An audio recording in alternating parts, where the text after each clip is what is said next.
You got a problem with me, man? Fucking Americans.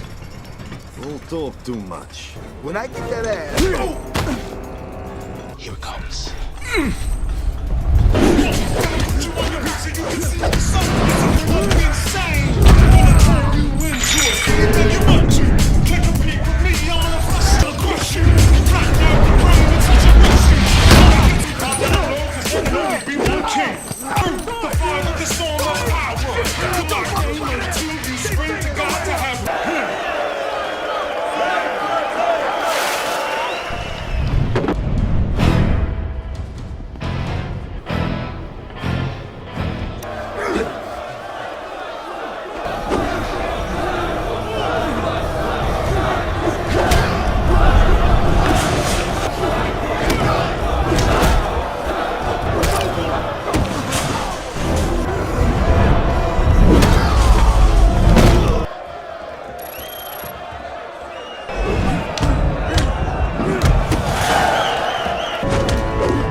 The story begins after Yuri Boyka, the former defending prison fighting champion, suffers a broken knee in a defeat against George Chambers years earlier.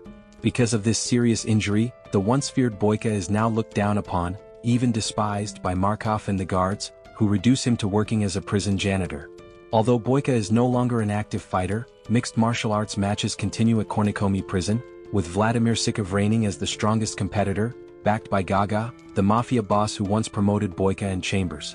After one of these fights, Boyka, now unrecognizable with long hair and a thick beard, is mopping the floor when Gaga and Markov pass by. One of Gaga's men recognizes Boyka by his limp and offers him some money, which Boyka immediately refuses.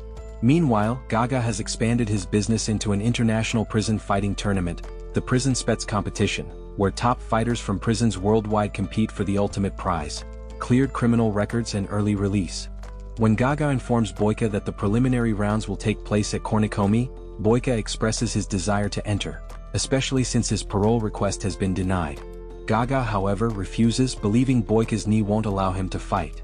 Desperate for freedom, Boyka begins training relentlessly to rebuild his strength and heal his injury. He cuts his hair, shaves his beard, and prepares for a comeback. Soon after, following another victory by reigning champion Vladimir Sikov, Boyka provokes him by splashing water and challenging him.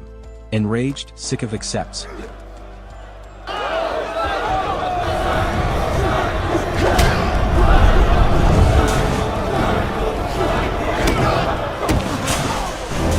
But Boyka defeats him quickly, earning the right to represent Russia in the PSC. Returning to the ring rekindles Boyka's long-lost fighting spirit. Soon after, Boyka is transferred to Gorgon prison in Georgia, where 8 elite prison fighters from around the world have gathered for the PSC. The competitors include Kratos from Croatia, Dupont from France, Mavros from Greece, Lamchai from North Korea, Silva from Brazil, Turbo from America, and Dollar from Colombia. Warden Kuss explains the rules before escorting them to their cells, where they witness preparations for a massive arena. Meanwhile, Gaga meets with fellow mobsters Farnadi and Rizzo. While Rizzo insists on betting everything on Dollar, his star fighter, Gaga supports Boyka, and Farnadi places his faith in Turbo. The next day, the fighters are forced into grueling labor at a stone quarry. All, except Dollar, endure long hours of exhausting work with only 1 hour allowed for training. Dollar, however, receives special treatment, private sparring sessions and no labor. Tensions rise when Boyka clashes with Turbo.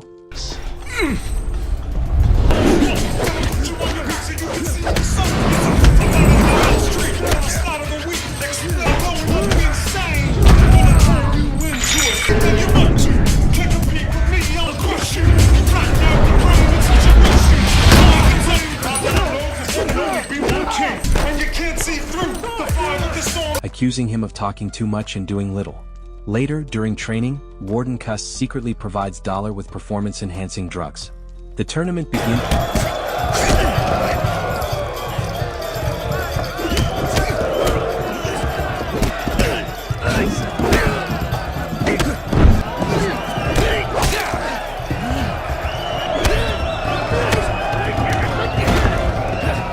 Silva defeating Mavros, followed by Turbo easily overcoming Kratos, to Farnadi's delight. Boyka faces DuPont.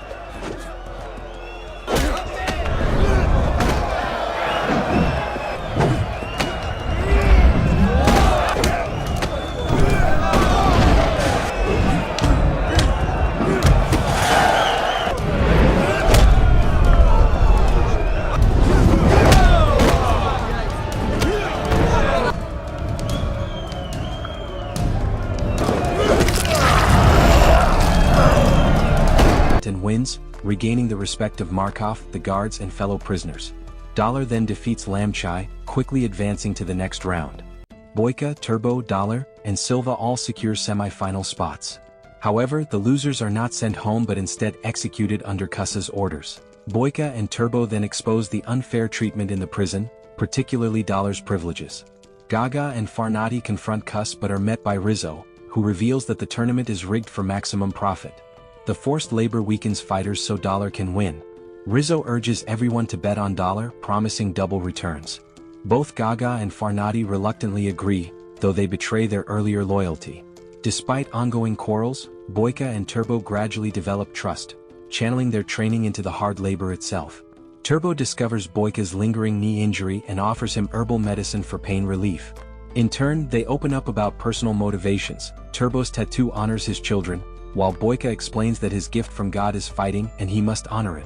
The semi-final arrives with Boyka facing Silva.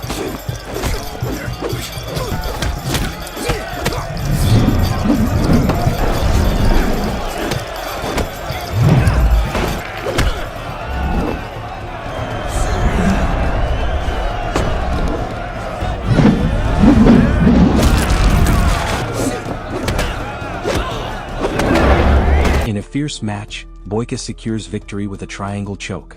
Showing respect, he helps Silva up, only to see him executed moments later. Alarmed by Boyka and Turbo's strength, Rizzo and Cuss order Turbo to be brutally beaten. Boyka later finds Turbo badly injured, while Dollar mocks him as a toilet champion and threatens Turbo's life. Boyka trains harder than ever, pushing through his pain. Realizing Turbo cannot fight in his condition, Boyka devises an escape plan. Using his soldier background, Turbo slips into the forest after a violent clash with guards, while Boyka is recaptured. Facing Rizzo, Cuss, and Gaga, Boyka learns that Gaga has abandoned him and shifted his bet to Dollar. Left with nothing but his pride, Boyka vows to defeat Dollar. The final fight begins. Almost everyone bets on Dollar, confident in his superior size, speed, and sharp strikes.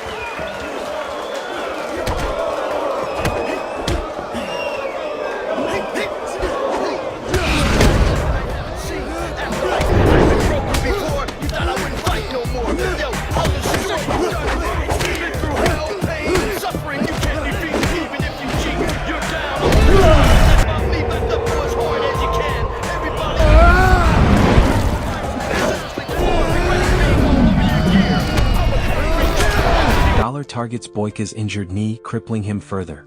Barely standing, Boyka is nearly counted out after being thrown from the ring. But recalling his past training with the mop and bucket, he ties a blood-soaked cloth around his knee, steadies himself and re-enters the fight. Adopting a raw, brutal style, mixing grappling, dirty boxing, wrestling and wushu.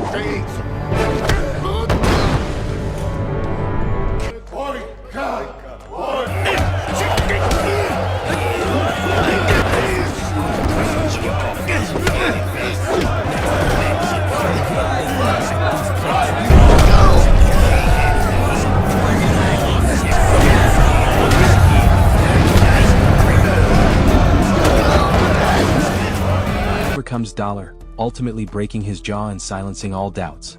In the aftermath, chaos erupts among the mobsters. Farnadi shoots Rizzo in frustration but is killed by Cuss. Although Boyka wins, he is not granted freedom as Turbo has escaped. Declared responsible, Boyka faces execution, until Turbo rescues him. Together they flee only to find Gaga waiting in a car. To Boyka's surprise, Gaga never switched sides. He secretly doubled down on Boyka's victory, tricking the other mobsters. He also sheltered Turbo after his escape. The film closes with Boyka stepping out of the car, laughing joyfully as he walks toward freedom with his winnings.